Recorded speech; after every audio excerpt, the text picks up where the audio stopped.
So speaking of nagbabalik sa TNT, yan si Simon Enciso.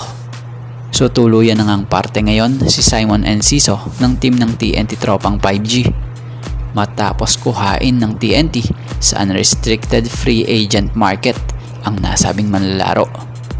Matatanda ang since 2021 to 2025 naging parte ito ng team ng SMBs itong si Simon Enciso, na kung saan dito nga rin ito nakakuha ng 2 beses na kampyonato. So si Simon Enciso isang guard ito na 3-point shooter. May edad na 34-year-old. Kaya lang, nito lang nang matapos ang kontrata nito sa SMB, hindi na nga po muli itong nakatikim ng offer para sa team. So dati na nga rin po itong naging katropa, kaya lang nalipat nga ito sa ibang team. At ngayon, muling nagbabalik at kinuha muli ng TNT Tropang Giga upang muling pagtiwalaan sa kakayanan niya. Balita nga ay kaya kinuha ito ng TNT si Simon Enciso dahil na rin sa humahanap ang TNT talaga ng magpupunan sa bunging position or lineup ng team dahil na nga sa pagkawala ni Jason Castro dulot ng kanyang natamo noong injury last conference na nagtamo nga noon ng ruptured patellar tendon tear sa kanyang right knee. At bukod sa pagkuha ng TNT kay Simon Enciso ay umaasa ang TNT na makakakuha sila ng Grand Slam ngayong 49 season ng PBA Philippine Cup. At dito tayo sa possible pangmalakasang starters ng Barangay Ginebra ngayong 49 season ng PBA Philippine Cup 2025. So ngayong All Filipino, no Justin Brownlee. Batay nga po sa nakikita natin maaaring yung potential starting 5 or maging starting 5 ng Ginebra kung sakali at this Philippine Cup yung Scottie Thompson na may taas na 6'1" at may edad nga po na 31-year-old.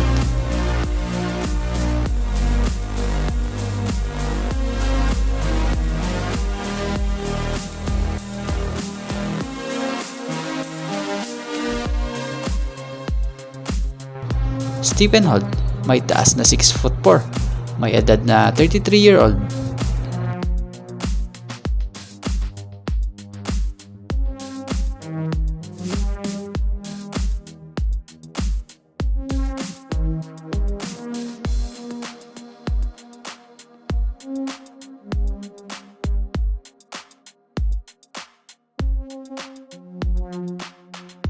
Jamie Malonzo, may taas na 6'7" at may edad na 28-year-old.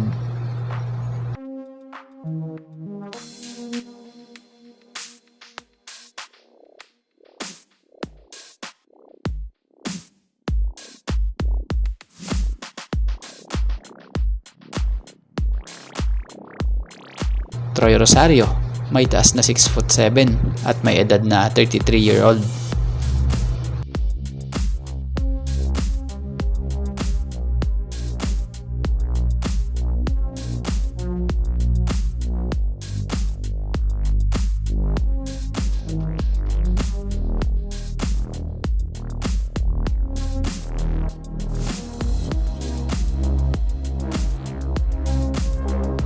Japet Aguilar, may taas na 6'9" at may edad na 38-year-old.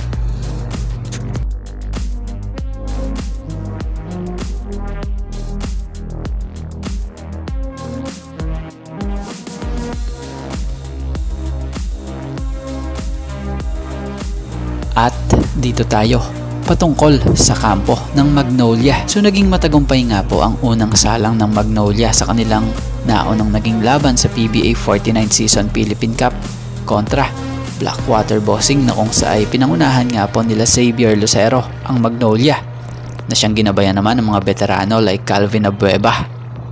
Speaking of Calvin Abueva, mukhang maganda ang gising nitong si Calvin Abueva dahil desidido ito magpaka Dennis Rodman para sa Magnolia, at isa na raw rito yung pagpapalit nito ng numero.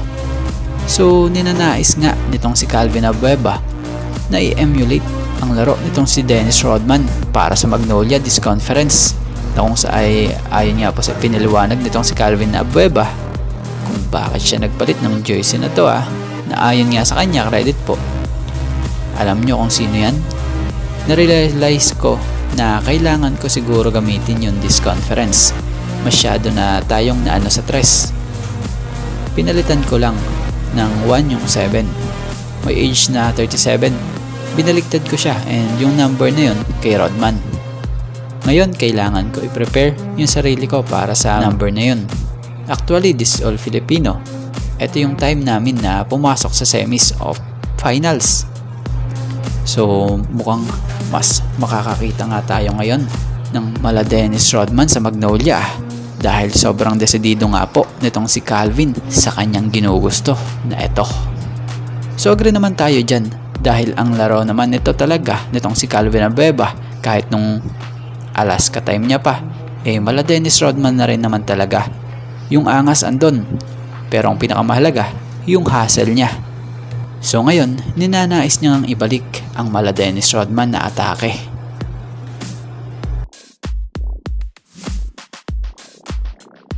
At bago nga ang lahat, baka naman po pwedeng makahingi ng isang subscription para sa ating channel or pakifollow na rin po kung nagustuhan nyo ang ating mga basketball update.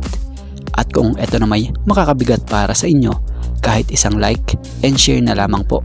Maraming salamat po.